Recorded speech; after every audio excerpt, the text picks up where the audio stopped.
Okay, so that's the first assignment. Let's go back to my article.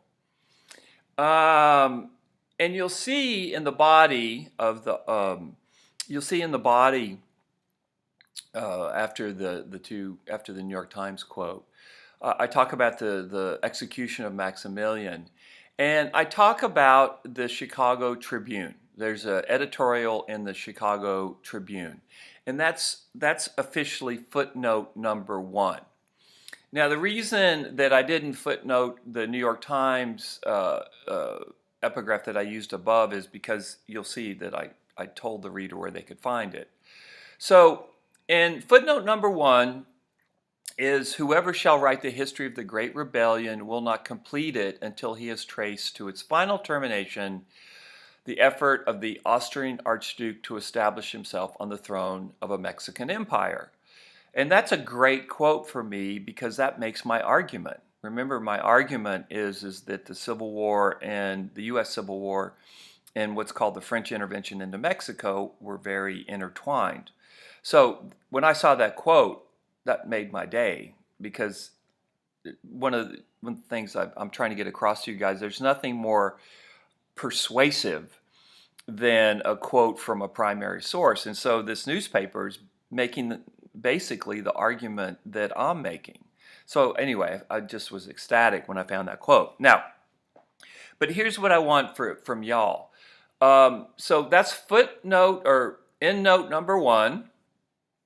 And let's go to my endnotes.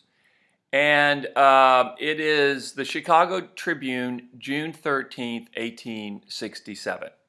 Now, I found that quote from a secondary source, a source called Dollars Over Dominion. And one of the things that you should know is if you find a piece of primary evidence in a secondary source, it's fair game for you to use it as long as you tell the reader the secondary source where you found it, okay?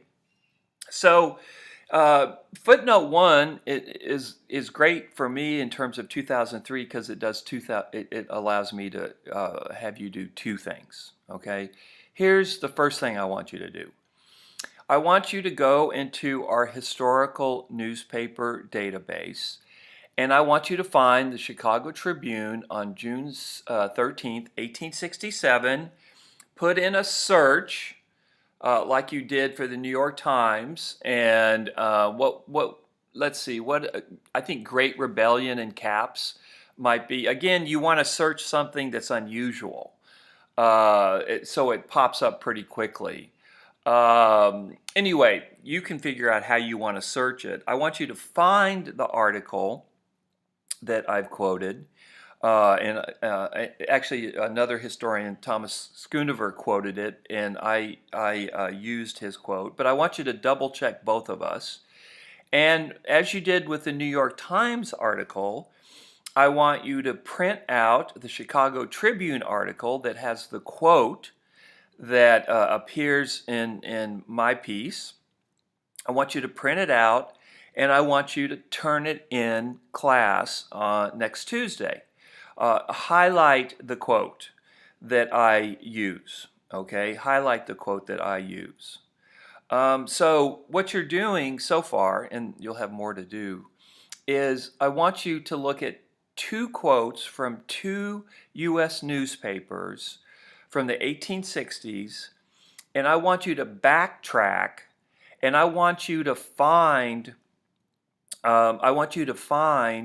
the articles that those quotes appeared in, and I want you to highlight the quote, and I want you to read the article as well. And the point of all this is to get you facile, to get you in the habit, or at least teach you how to go back and double check a historian. It's so easy now, it's ridiculous. And it's essential to the historical process. Okay, so 2 newspaper articles. The New York Times from July 2nd, 1867, and the Chicago Tribune, July 19th, 1867. Okay, print those out. Now, stop, bracket, and there's a new assignment, a third one. I want you to go and see. Let me go back to it. I want you to see if the UTSA library has this Thomas Schoonover. It's hard. I don't really know how to say his name. I don't know how to say a lot of people's names. I want you to see if we have that book in our collection. How do you do that? Couldn't be easier. Go to our library homepage. Okay, my computer's a little bit slow today. Go to our library homepage and put the title of the Schoonover book in the search box. You don't have to actually put the whole title. Probably half of it will do, but be sure that you do it exactly the way it's spelled. As I said before on Tuesday, our databases aren't like Google. They're not going to correct your spelling. They're not that powerful. So you have to be super careful about spelling. And if you think something's there and it's not showing up, you probably have misspelled it. That happens to me all the time. So here's the third thing that I want you to do, and I want you to do it on a separate piece of paper. Okay, number 1 and number 2, I want you to print out the articles where I have pulled out quotes. I want you to print out the full article and turn that in on Tuesday. Okay, so those are 2 separate pieces of paper. I want your name on both of them, and you're really creating kind of a packet. And make sure it's neat. Okay, that's really important to me. Here's the third assignment. This is on a separate piece of paper, and I want it typed out. I want you to copy the citation for dollars over Dominion, and then I want you to indicate to me whether or not the UTSA library has it, and how many copies does it have. Is it an ebook? So what I want you to do, the third thing I want you to do, is look for the Schoonover book, and if I'm saying his name wrong, I apologize. Type in Library Quick Search and see if the UTSA library has it. Write down the correct site, including capitalization, and remember, every footnote, God dog it, every endnote, every citation is a period. You have to put a period at the end of it. It's a sentence. It's a sentence, okay? So do it correctly. I know this seems really lame, but it's important, and I really want y'all to leave this class knowing how to do citation correctly. It's super important to me. So write down the correct citation, which you see it's right in front of your face. It's not too hard to do.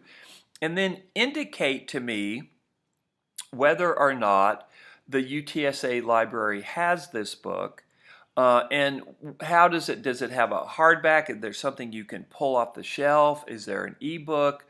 And so indicate to me in what form UTSA has this book.